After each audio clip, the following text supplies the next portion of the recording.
बिहार विधानसभा चुनाव 2025 में अब कुछ ही महीने बच गए हैं। 2025 के विधानसभा चुनाव के मद्देनज़र राज्य में राजनीतिक हलचल तेज हो गई है। हर रोज नए सियासी समीकरण बन रहे हैं और बिगड़ रहे हैं। जोड़ तोड़ और दल बदल के साथ साथ जातीय गोलबंदी भी लगातार जारी है। राज्य में 2025 के चुनाव की सरगर्मी के बीच लाइव बिहार ने भी शुरू की है हर विधानसभा सीट के सियासी और जातीय समीकरण के सटीक विश्लेषण की तैयारी। बिहार के हर विधानसभा क्षेत्र की समस्याएं, जातीय समीकरण और जोड़ तोड़ की राजनीति पर हमारी नज़र है। हर क्षेत्र की अलग और दिलचस्प कहानी हम आपके लिए लेकर आ रहे हैं। इसी कड़ी में आज हम बात कर रहे हैं बिहार की बेहद हॉट सीट सोनपुर विधानसभा सीट की। तो आइए जानते हैं मोक्षदायिनी गंगा और नारायणी गंडक नदी के संगम और बिहार के सारण एवं वैशाली जिले की सीमा से लगने वाले सोनपुर विधानसभा क्षेत्र की सियासी सफर की कहानी। बता दें कि सोनपुर को प्राचीन काल में हरिहर क्षेत्र कहते थे। देश के 4 धर्म महाक्षेत्रों में से एक हरिहर क्षेत्र भी है। ऋषियों और मुनियों ने इसे प्रयाग और गया से भी श्रेष्ठ तीर्थ माना है। ऐसा कहा जाता है कि इस संगम की धारा में स्नान करने से हजारों वर्षों के पाप कट जाते हैं। सोनपुर विश्व प्रसिद्ध पशु मेला सोनपुर मेला के लिए भी दुनिया भर में जाना जाता है। सोनपुर विधानसभा क्षेत्र का गठन 1952 में हुआ था। सोनपुर सारण लोकसभा निर्वाचन क्षेत्र का हिस्सा है। बिहार की सियासत के सबसे बड़े सूरमा पूर्व मुख्यमंत्री लालू यादव का चुनावी ठौर के रूप में चर्चित सोनपुर विधानसभा सीट राजद का गढ़ माना जाता रहा है। 1980 और 85 में लालू प्रसाद यादव खुद यहां से विधायक रहे हैं और शायद इसीलिए राजद प्रत्याशियों के लिए एक तरह से यह सीट सबसे सुरक्षित सीटों में से एक माना जाता है। हम आपको बताते चले कि अब तक इस विधानसभा सीट पर कुल 17 बार चुनाव हुए हैं। इनमें 4 बार कांग्रेस, 4 बार राजद, 2 बार भाजपा जनता दल और एक बार लोक दल जनता पार्टी सेकुलर, जनता पार्टी सीपीआई और निर्दलीय को जीत मिली है। इस सीट से लालू यादव के चुनाव लड़ने के बाद कांग्रेस को एक बार भी जीत नहीं मिली है। वर्तमान में भी यह सीट राजद के खाते में ही है। हालांकि बीते 2 दशक से यहाँ की लड़ाई राजद बनाम भाजपा होती रही है। 2020 में राजद के रामानुज प्रसाद ने भाजपा के विनय कुमार सिंह को लगभग 7000 वोट से हराकर इस सीट पर चौथी बार जीत दर्ज की थी। रामानुज प्रसाद फरवरी 2005 और अक्टूबर 2005 में यहां से जीते थे।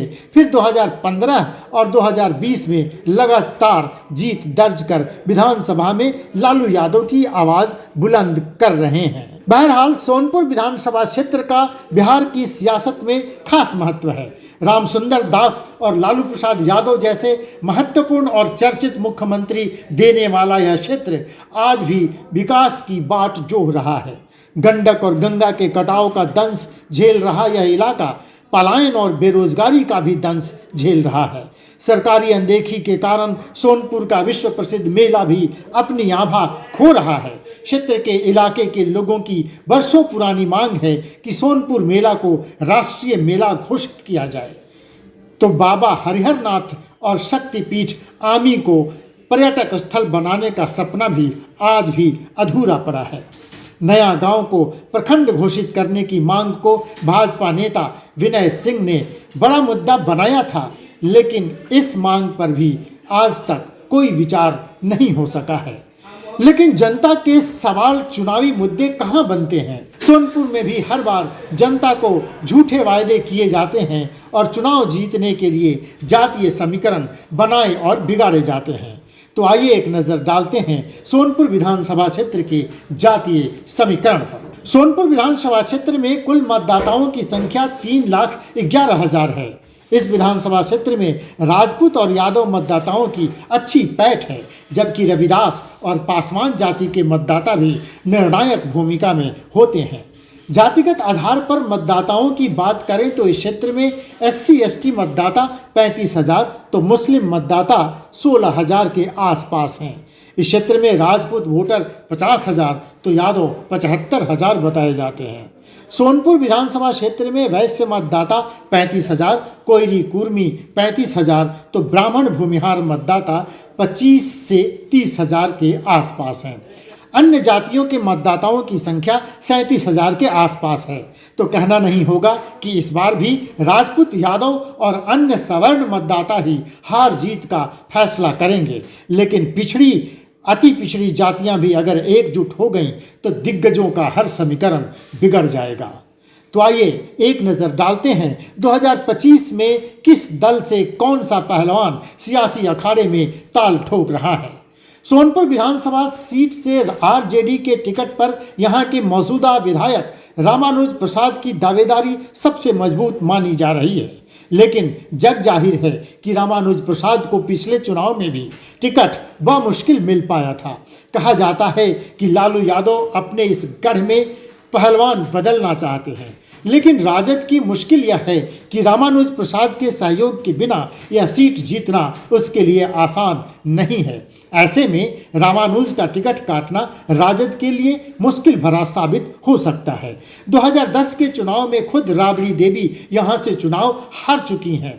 हालांकि एक चर्चा यह भी है कि सारण लोकसभा से 2024 में चुनाव लड़ चुकी रोहिणी आचार्य को यहां से टिकट मिल सकता है। लेकिन इस खबर में कितना दम है ये तो आने वाला वक्त ही बताएगा। रोहिणी की चर्चा ओबरा विधानसभा के लिए भी चल रही है।